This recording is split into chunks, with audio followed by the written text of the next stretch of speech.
Évangile de Jésus-Christ selon saint Matthieu. En ce temps-là, Jésus disait à ses disciples, « Vous avez appris qu'il a été dit « œil pour œil et dent pour dent ». Eh bien, moi je vous dis de ne pas riposter aux méchants. Mais si quelqu'un te gifle sur la joue droite, tends-lui encore l'autre. Et si quelqu'un veut te poursuivre en justice et prendre ta tunique, laisse-lui encore ton manteau. Et si quelqu'un te réquisitionne pour faire 1000 pas, fais-en 2000 avec lui. À qui te demande, donne. À qui veut t'emprunter, ne tourne pas le dos. Vous avez appris qu'il a été dit, tu aimeras ton prochain et tu haïras ton ennemi. Eh bien, moi, je vous dis, aimez vos ennemis et priez pour ceux qui vous persécutent, afin d'être vraiment les fils de votre Père qui est aux cieux.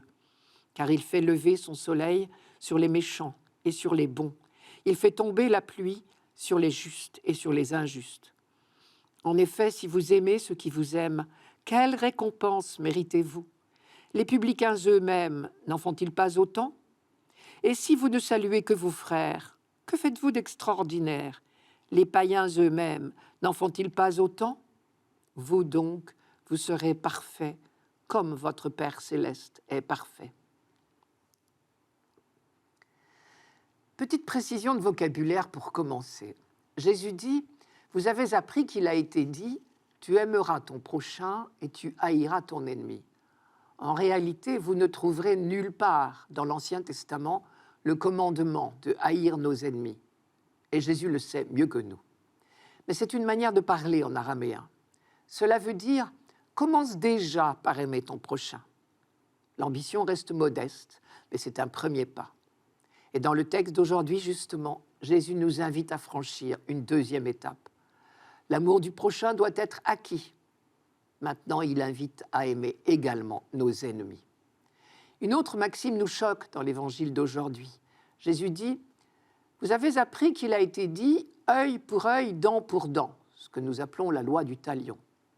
Effectivement, cette maxime est dans l'Ancien Testament, qui ne l'a pas inventée d'ailleurs, on la trouvait déjà bien avant dans le Code d'Hammurabi, en 1750 avant Jésus-Christ, en Mésopotamie. Elle nous paraît cruelle, mais il ne faut pas oublier dans quel contexte elle est née. Elle représentait à l'époque un progrès considérable. Rappelez-vous d'où on venait.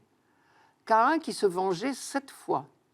Et 5 générations plus tard, son descendant Lamech se faisait une gloire de se venger 77 fois. Vous connaissez la chanson de Lamech à ses 2 femmes, Ada et Silla. Ada et Silla, écoutez ma voix, femmes de Lamech, tendez l'oreille à mon dire. Oui, j'ai tué un homme pour une blessure, un enfant pour une meurtrissure. Oui, Caïn sera vengé 7 fois, mais Lamech 77 fois. En Israël, la loi du talion apparaît dans le livre de l'Exode pour imposer une réglementation de la vengeance. Désormais, le châtiment est limité. Il doit rester proportionnel à l'offense. C'est déjà un progrès. Ce ne sont plus la haine et l'instinct seul qui déterminent la hauteur de la vengeance. C'est un principe juridique qui s'impose à la volonté individuelle. Ce ne sont plus 7 vies pour une vie ou 77 vies pour une vie. La pédagogie de Dieu est à l'œuvre pour libérer l'humanité de la haine. Évidemment, pour ressembler vraiment à Dieu, il y a encore du chemin à faire. Mais c'est déjà une étape. Et Jésus, dans le Sermon sur la montagne, propose de franchir la dernière étape. Ressembler à notre Père des cieux, c'est s'interdire toute riposte, toute gifle, c'est tendre l'autre joue. Si quelqu'un te gifle sur la joue droite, tends-lui encore l'autre. Pourquoi s'interdire désormais toute vengeance, toute haine? Simplement pour devenir vraiment ce que nous sommes, les fils de notre Père qui est dans les cieux. Car en fait, si on y regarde bien, ce texte est une leçon sur Dieu avant d'être une leçon pour nous. Jésus nous révèle qui est vraiment Dieu.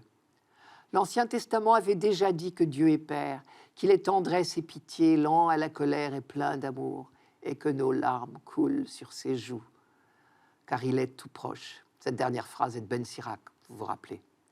Tout cela, l'Ancien Testament l'avait déjà dit, mais nous avons la tête dure et grand mal à croire à un Dieu qui ne soit qu'amour. Alors Jésus le redit de manière imagée.